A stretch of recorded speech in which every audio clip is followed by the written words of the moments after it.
Bom dia. Bom dia. Hoje o nosso estudo vai ser baseado no texto que se encontra no Evangelho segundo João, no capítulo 4, a partir do versículo 19 até o versículo 26. E assim diz o texto: Senhor, disse-lhe a mulher, vejo que tu és profeta. Nossos pais adoraram neste monte. Vós, entretanto, dizeis que em Jerusalém é o lugar onde se deve adorar. Disse-lhe Jesus, mulher, podes crer-me, que a hora vem quando nem neste monte, nem em Jerusalém adorareis o Pai.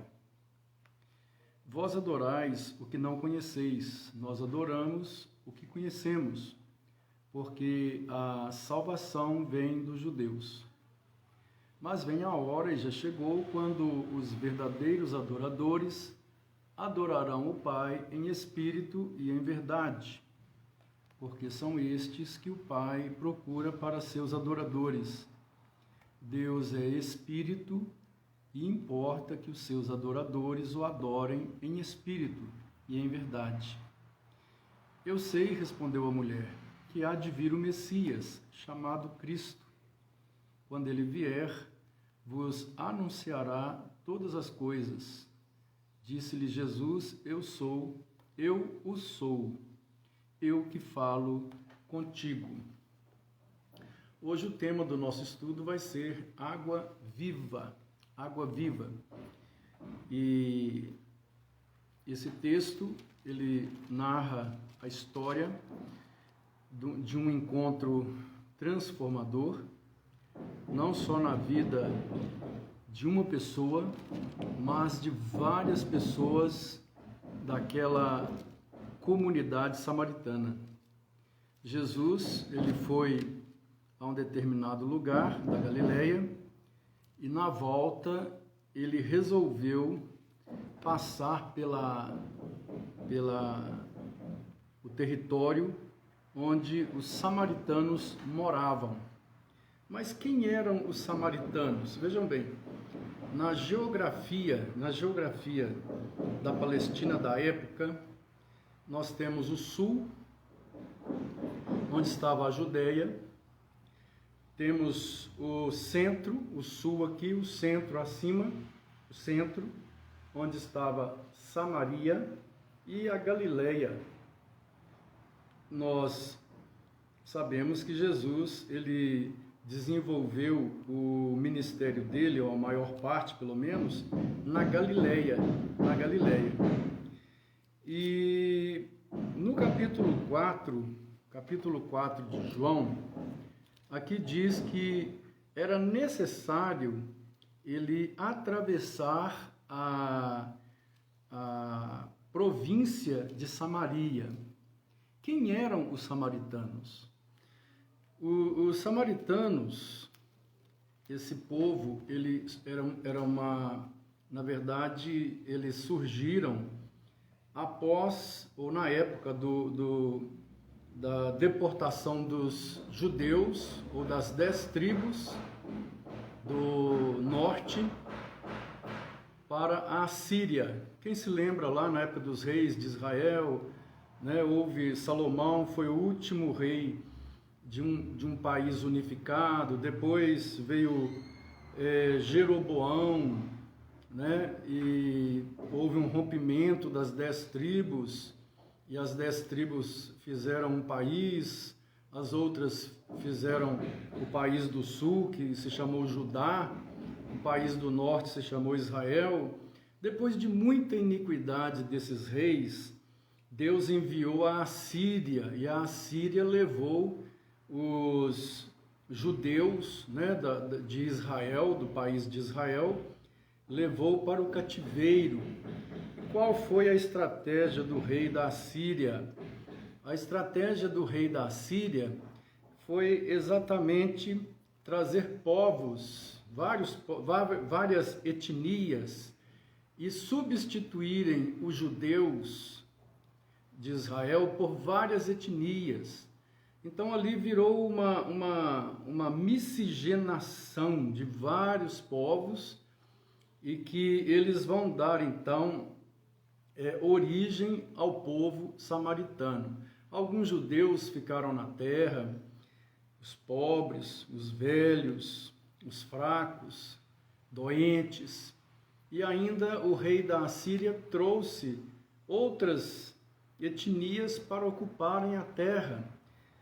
Deu liberdade religiosa, instituiu sacerdotes para ensinarem a lei de Deus ali, mas os outros povos tinham a liberdade de adorar aos seus deuses ali naquele lugar. Passaram-se mais ou menos 6 séculos, 5, 6 séculos, quando aconteceu essa conversa que nós estamos aqui refletindo nessa manhã, esse encontro entre Jesus e uma mulher que é descendente daquele povo. Agora, é importante ainda voltar, reportar lá atrás, no início, quando o rei da Assíria colocou ali naquela terra de Israel várias etnias, vários povos, e ali então eles adoravam vários deuses, inclusive adorava também o Deus de Israel. Eles desenvolveram aquela esperança de que o Messias viria, o Salvador viria. Tanto é que essa mulher ainda tem essa esperança nos dias de Jesus. Eles também esperam Cristo, por quê? Porque, além de outras religiões que foram desenvolvidas, também a lei de Moisés foi trabalhada ali com aquele povo. Então, esse povo tinha uma certa noção do que era a verdade. Alguns adoravam outros deuses, outros, o culto deles, alguns adoravam a Moloque, outros a Baal, e assim, várias divindades cananeias ou assírias, da Síria, mas também tinha uma luz, uma pequena luz da verdade, da lei de Moisés e dos profetas, que brilhava ainda na escuridão das trevas do coração daquele povo.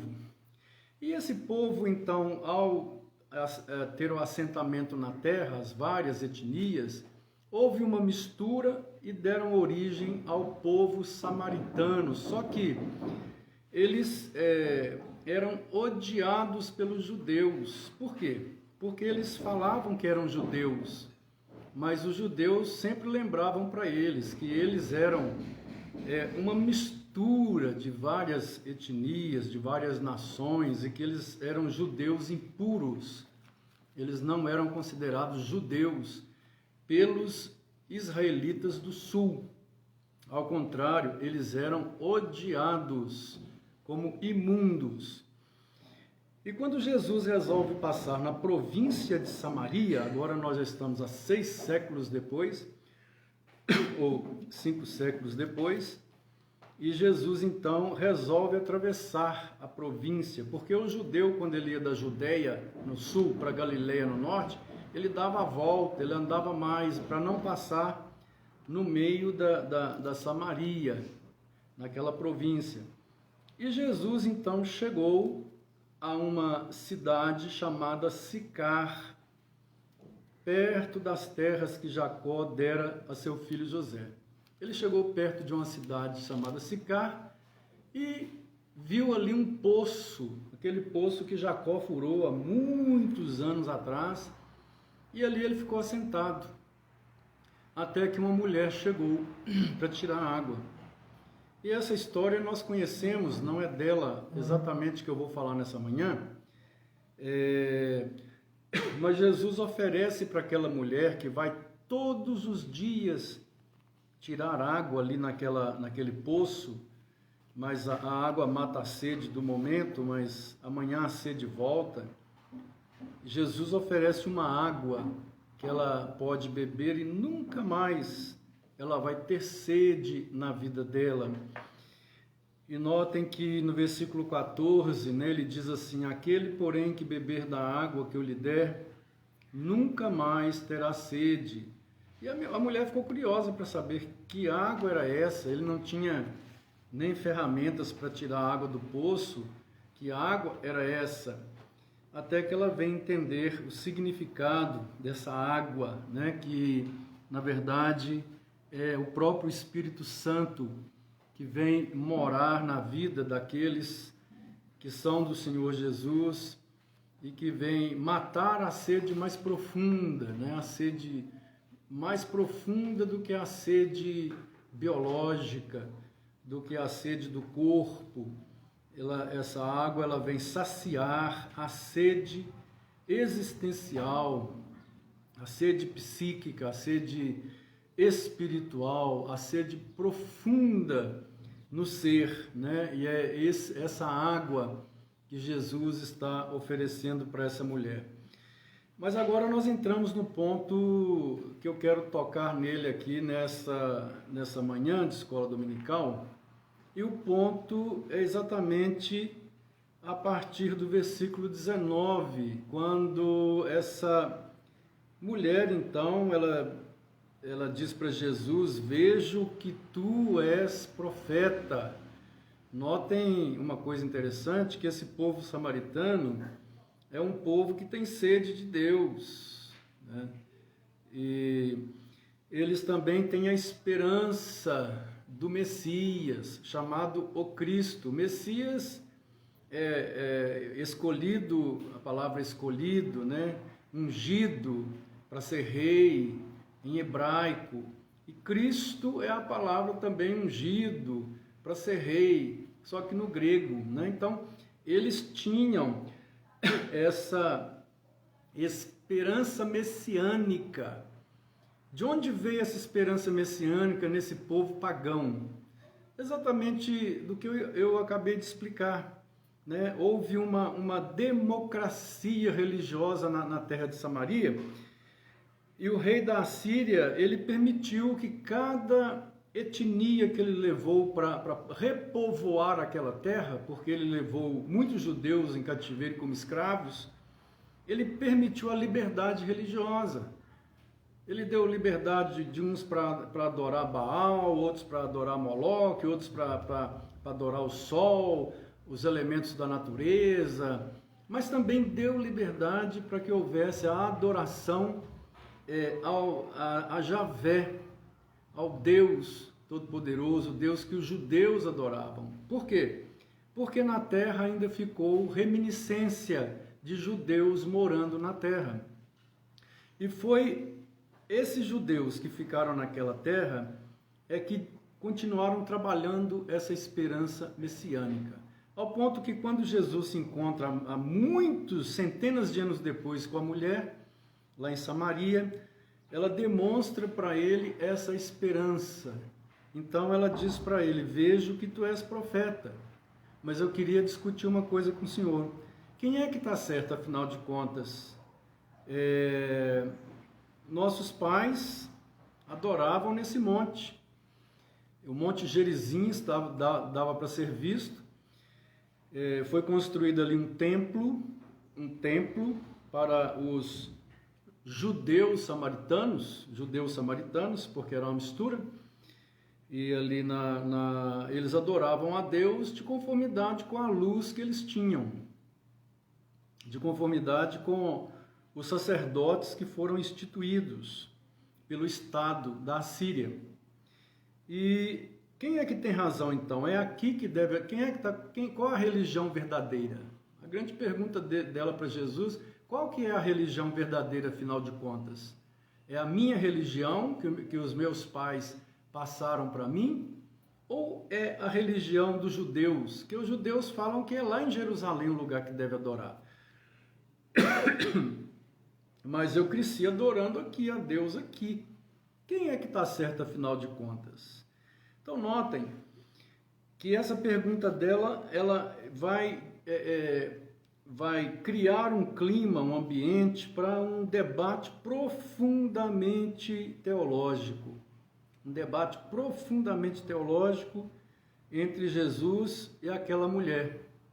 Então Jesus responde para ela, ele diz o seguinte, olha, a verdadeira adoração, ou quem está certo ou está errado, ele responde no versículo 22, né, que quem está certo são judeus, pelo menos no que concerne a verdade revelada.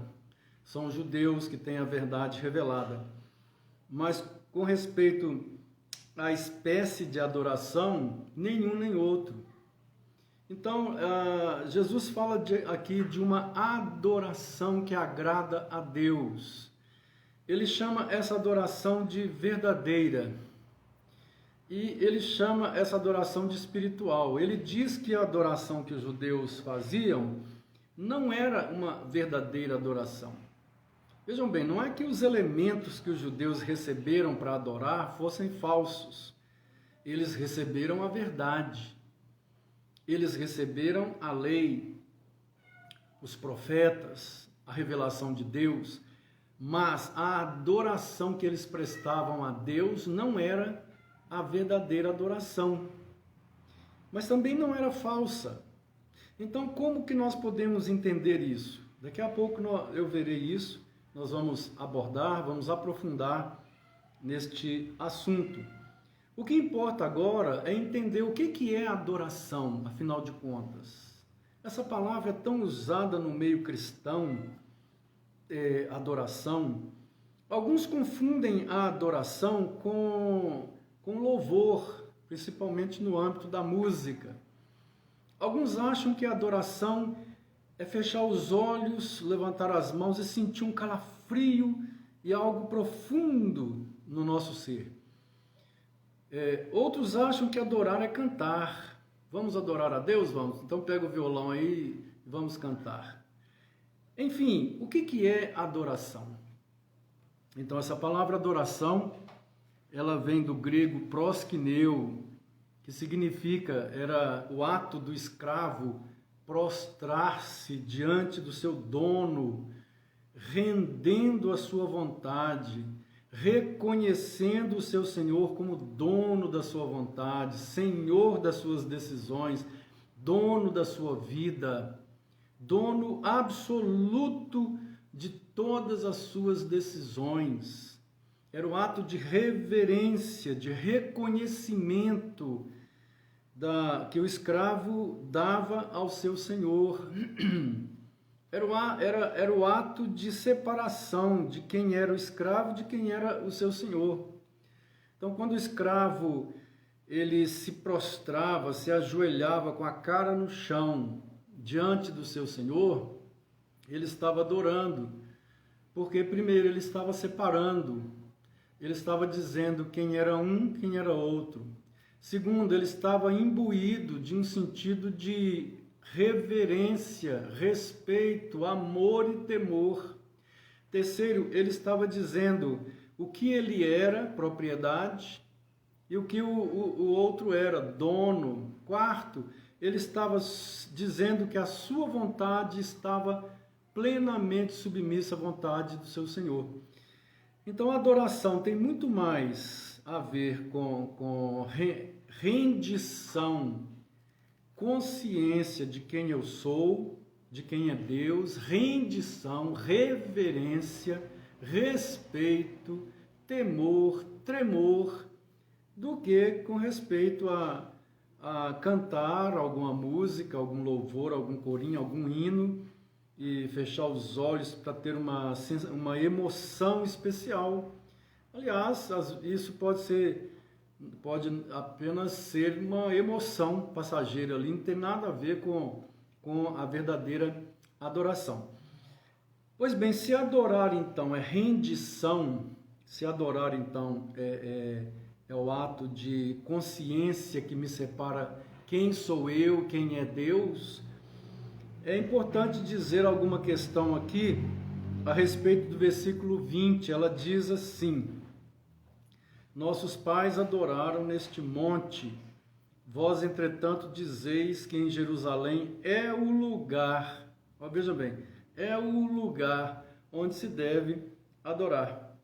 Então aqui tem uma discussão aqui religiosa. A religião ela organiza a adoração em Deus através de rituais, através de cerimoniais, através de calendários, através de teologias, e ela está querendo saber, afinal de contas, qual é o calendário certo, qual são as cerimônias certas, qual é o ritual certo, qual é a teologia, a litania, a liturgia certa. É a de lá ou de cá?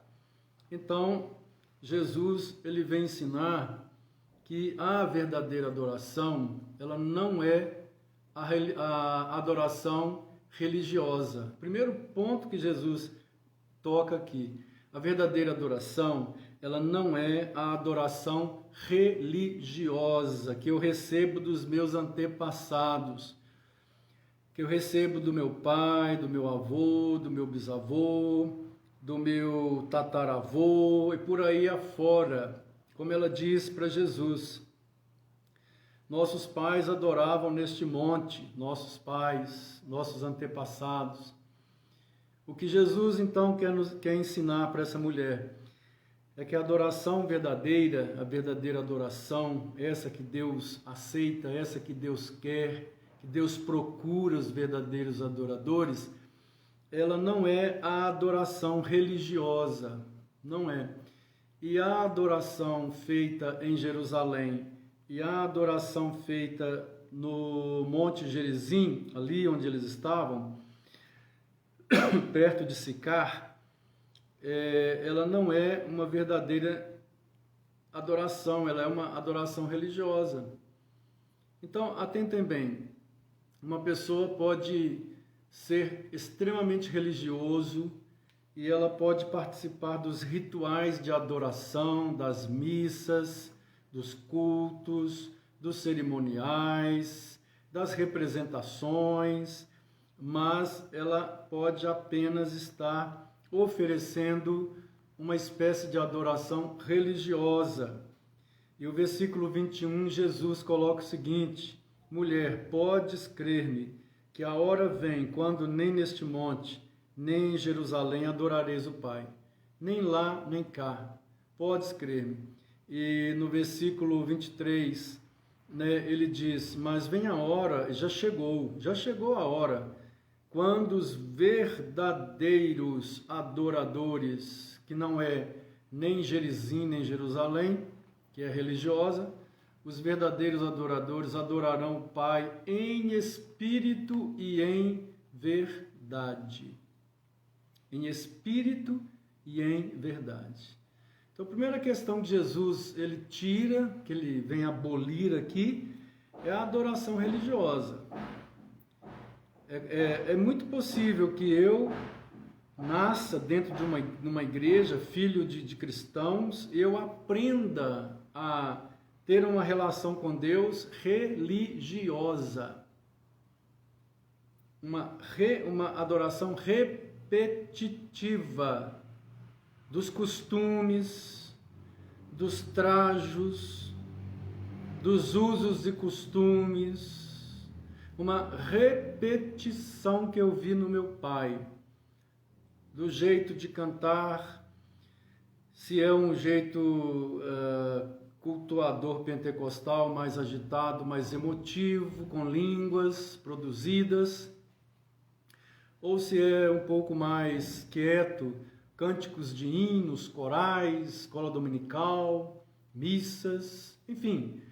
O ser humano, ele é profundamente repetidor, ele consegue reproduzir o que ele vê, e principalmente aquilo com o qual ele se acostuma e ama.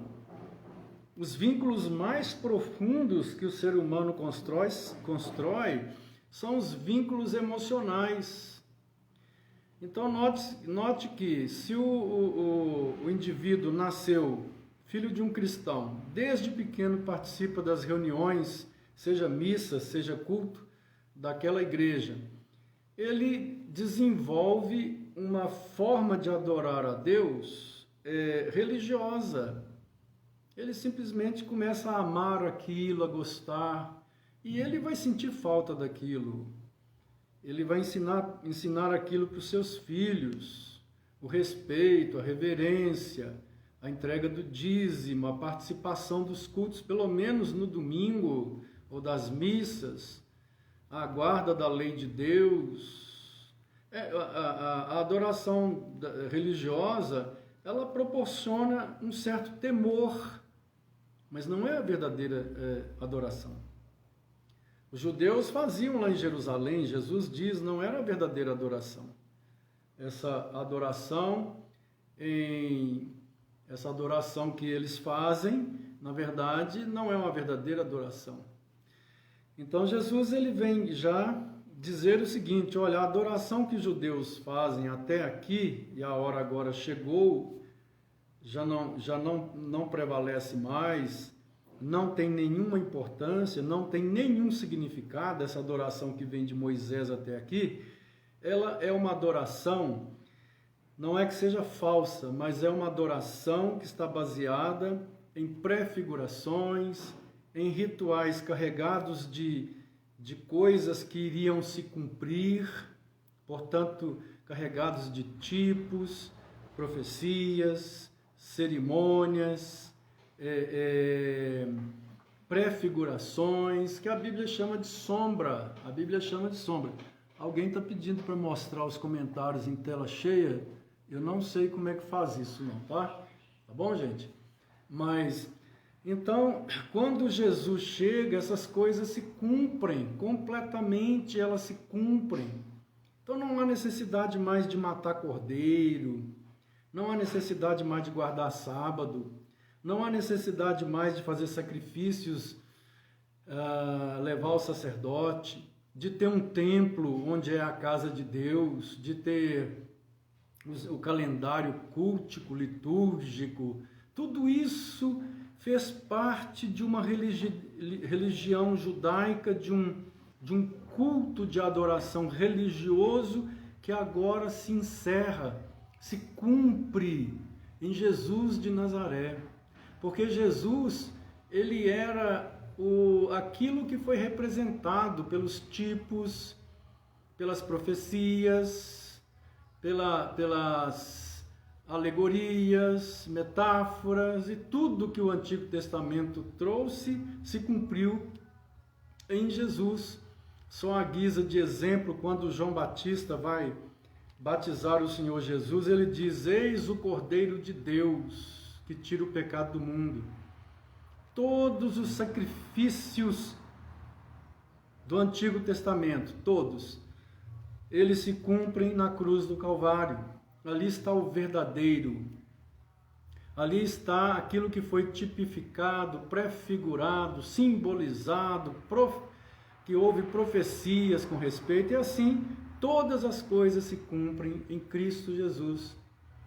Então, quando ele fala que a verdadeira adoração, não é que a outra era falsa, ele está dizendo que essa agora, a partir dele, é o corpo, a outra era a sombra, a outra era a tipológica, a outra era simbólica, que apontava para o corpo, para a realidade.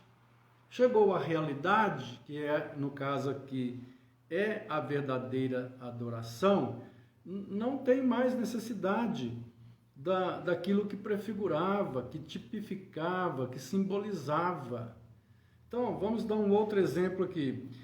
Uma pessoa, uns 50 anos atrás, quando ela namorava, tinha uma namorada, tudo que ela tinha para lembrar da namorada era um retrato, para lembrar da aparência da namorada.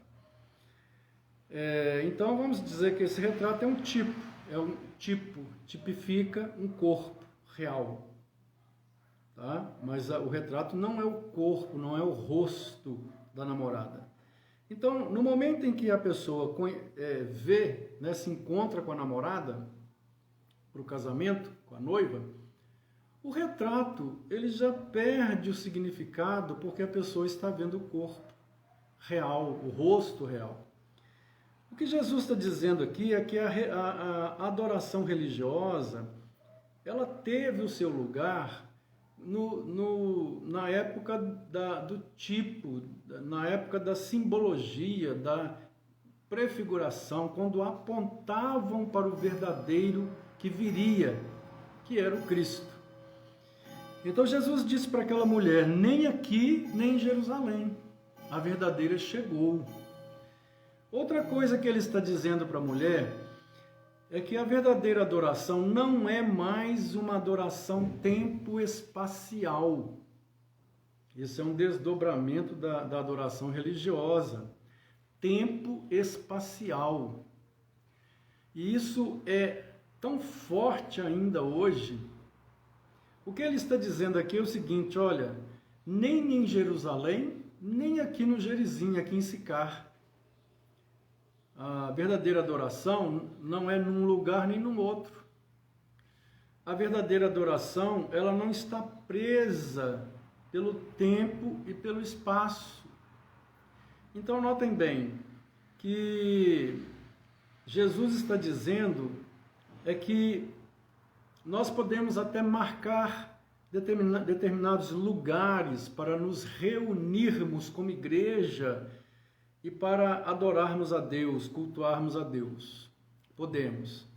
Só que a adoração individual, ela extrapola tempos e espaços. Quer dizer que se eu não chegar a tempo ali, eu perco o culto, eu perco a adoração? Jamais. Nós vamos daqui a pouco chegar no ponto que Jesus, que é o clímax aqui da discussão, a adoração é 24 horas. Jesus falou que a verdadeira adoração é como um rio de água vivas que, aqui no versículo, vamos ver aqui, jorra, versículo 14, né, a verdadeira adoração. Aquele, porém, que beber da água que eu lhe der, quer dizer, do Espírito Santo, nunca mais terá sede. Para sempre, pelo contrário, vai ser uma fonte a jorrar. Você vai estar bebendo a toda hora dele, bebendo toda hora, porque a fonte não seca. A fonte jorra, ela jorra para sempre, para sempre. De onde que ela jorra? Do interior, né? Ele diz aqui, olha, no versículo 14, ele fala, nunca mais terá sede, né? Para si. Pelo contrário, a água que eu lhe der será nele uma fonte a jorrar, sempre abundante, jorrando, a verdadeira água jorrando, não saindo de nós não temos, mas do Espírito Santo saindo dentro de nós. Então Jesus está dizendo o seguinte, olha, a verdadeira adoração, ela extrapola essa adoração que se não estiver num lugar, num determinado horário, eu perdi a adoração. Eu posso ter perdido um momento ali com a igreja, mas a verdadeira adoração não. É 24 horas. Essa fonte está jorrando aí 24 horas, ela não está presa a tempo e a espaço. Aqui eu quero abrir um parênteses para dizer o seguinte. Eu quero dizer que, muito embora a verdadeira adoração não esteja presa a tempos e espaços, a horários, a lugares, a calendários, a endereços, e que o meu culto a Deus, a minha adoração a Deus, ela não está limitada a 1 hora, 1 hora e meia que eu passo em determinado lugar com algumas pessoas. Não está limitada a isso, né? Muito embora é importante as reuniões da igreja. O apóstolo Paulo, escrevendo lá aos Coríntios, diz que nós fomos batizados em um corpo. Todos nós bebemos de um mesmo Espírito. Então, as reuniões são importantes, importantíssimas. As reuniões, elas têm que se dar dentro de um tempo e dentro de um espaço, porque elas não podem ficar ali para sempre. Então, ela começa, ela termina. Então, a igreja, a adoração que a igreja faz, ela é organizada aos moldes humanos. Isto é, eu tenho um horário para começar, eu tenho um horário para acabar, e é em determinado lugar, está preso a tempo e espaço. essa organização da igreja para buscar a Deus está presa a tempo e espaço, mas individualmente comigo, a adoração não está presa a tempo e espaço. Eu reverencio, eu temo, eu amo a Deus vindo do Espírito a todo tempo, a toda hora, a todo momento, que vem na minha consciência Deus, que eu lembro de Deus, que eu penso em Deus. Aí está acontecendo porque essa adoração verdadeira da qual ele está falando aqui, né? Ele diz aqui no versículo 24, Deus é Espírito, e no finalzinho do 23, né? Ele diz assim, mas vem a hora, e já chegou, quando os verdadeiros adoradores adorarão o Pai em espírito e em verdade. Então, o verdadeiro adorador, ele já não adora mais o Pai aos moldes da adoração religiosa, porque agora ele tem dentro dele a fonte a jorrar da água viva. Esse é o verdadeiro adorador. Ele tem essa consciência da presença de Deus, do amor de Deus, do projeto de Deus na vida dele. Ele tem essa consciência ele tem esse temor a Deus, ele tem esse amor a Deus, esse anelo a Deus. Tudo isso vem do Espírito Santo. E é isso que caracteriza a verdadeira adoração. Uma diferença básica da adoração religiosa para a adoração verdadeira.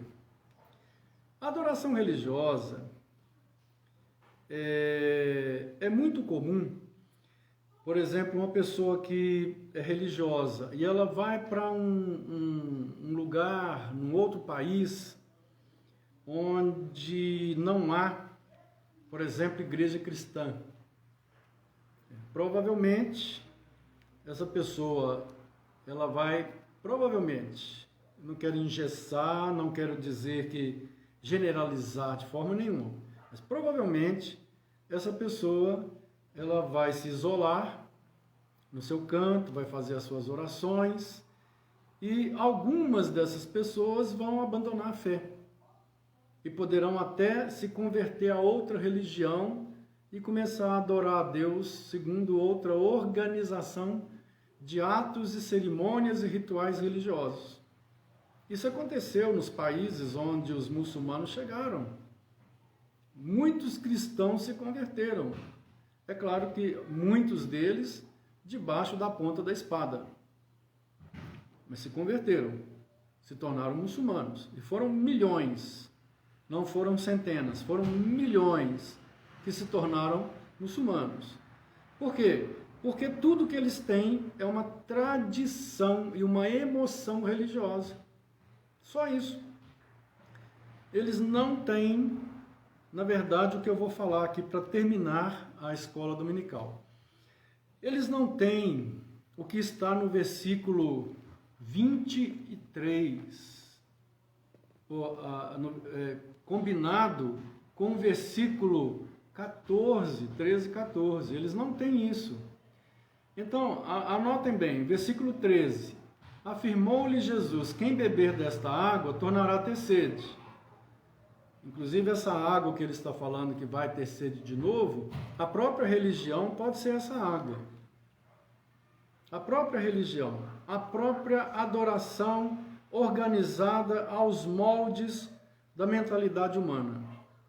A pessoa pode ter uma sede contínua, e ela continua buscando, e a sede nunca acaba, nunca é saciada. Mas no versículo 14 ele diz, aquele porém que beber da água que eu lhe der, nunca mais terá sede. Nunca mais. Eu passei por essa experiência. Nunca mais eu tive sede. Você também passou. Aquela sede profunda, aquele buraco, aquele vazio interior, aquela sensação de estar insaciável com respeito à existência, com respeito às coisas mais profundas da existência. Eu já tenho mais de 44 anos que essa sede foi saciada. E eu também percebo na minha vida, e você também percebe, que há um fluir, um jorrar de água viva. E eu bebo dessa água constantemente. Ela está sempre me saciando. É o que Jesus está falando, que aconteceu comigo, aconteceu com você. E ele disse então, aquele que beber da água que eu lhe der, nunca mais terá sede, nunca mais, para sempre, hein? Olha, nunca mais terá sede para sempre. Não é algo que vai assim, ó, durante 50 anos você não vai ter sede. Você vai se sentir saciado com respeito à vida, à existência, saciado de amor, saciado de segurança, dessa consciência que Deus me ama, que Deus está presente, dessa consciência que Deus cuida de nós, dessa alegria, desse gozo espiritual, dessa paz. Daqui 50 anos, vai demorar, é para 50 anos essa promessa. Não.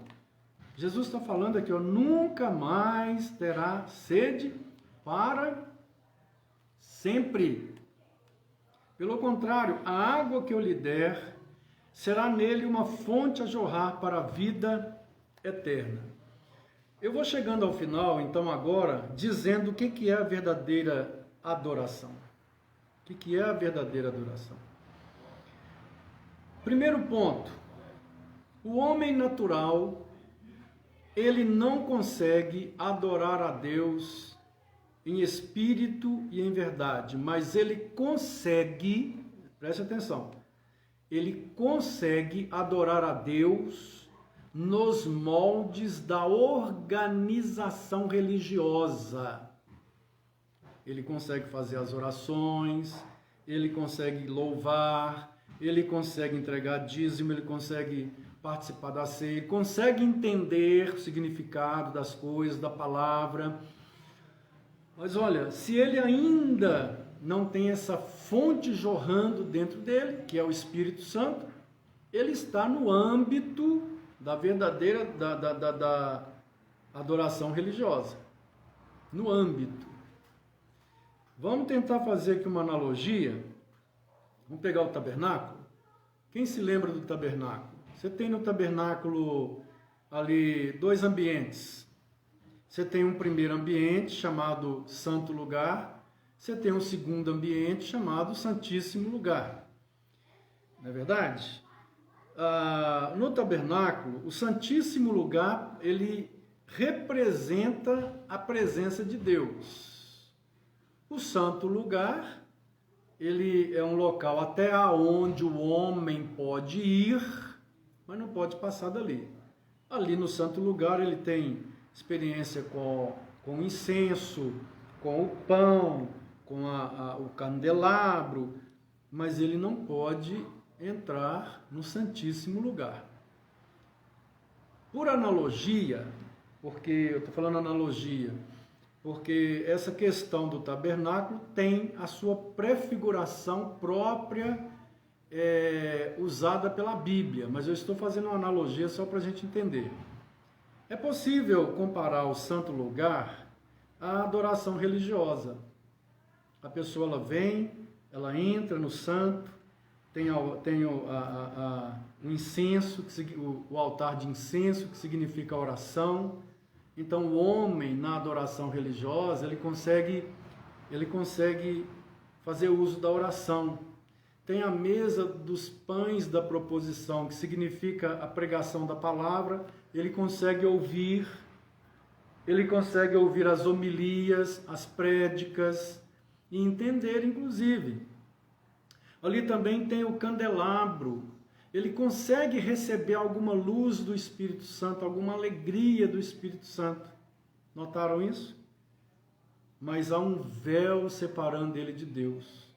Ele está condenado. O véu significa condenação.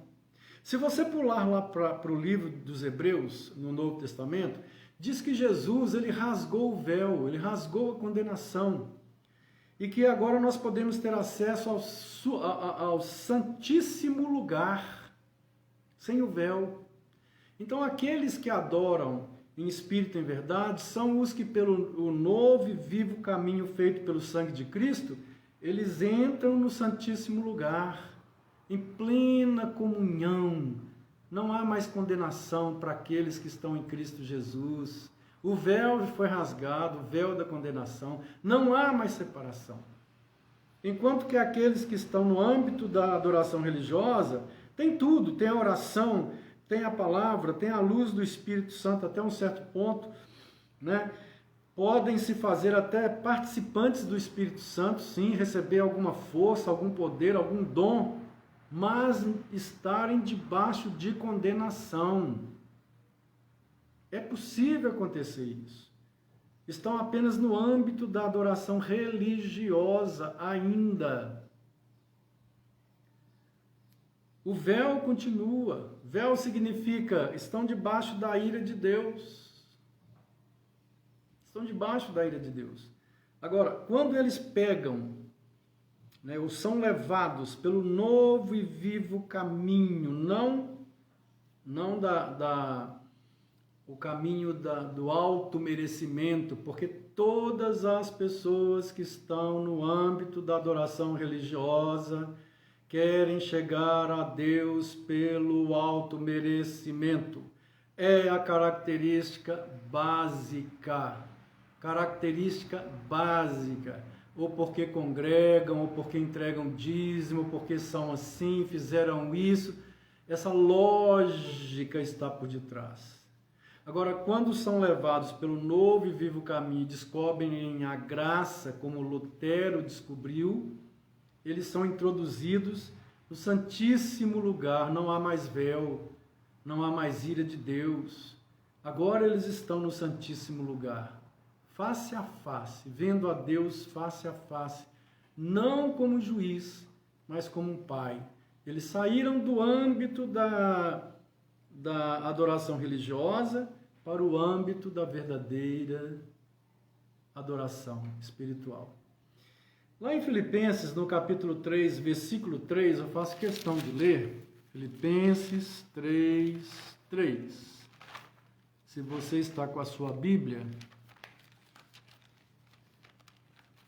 abra aí em Filipenses 3:3 para que você possa ver que interessantíssimo esse texto de Filipenses que Paulo escreve. E ele diz assim, olha, porque nós é que somos a circuncisão, nós que adoramos a Deus no Espírito e nos gloriamos em Cristo Jesus e não confiamos na carne. Olha lá, notaram? Nós é que somos a verdadeira circuncisão. Nós que adoramos a Deus no Espírito, ou pelo Espírito, e nos gloriamos em Cristo, na graça, e não confiamos na carne. Quer dizer, não há lógica do auto-merecimento, que eu mereço isso, eu mereço aquilo, não há. Nós confiamos na obra de Cristo, na obra de Cristo. Então atentem que a verdadeira religião, a verdadeira adoração, ela na verdade, ela é produzida pelo Espírito Santo, porque o homem natural, ele não consegue adorar a Deus.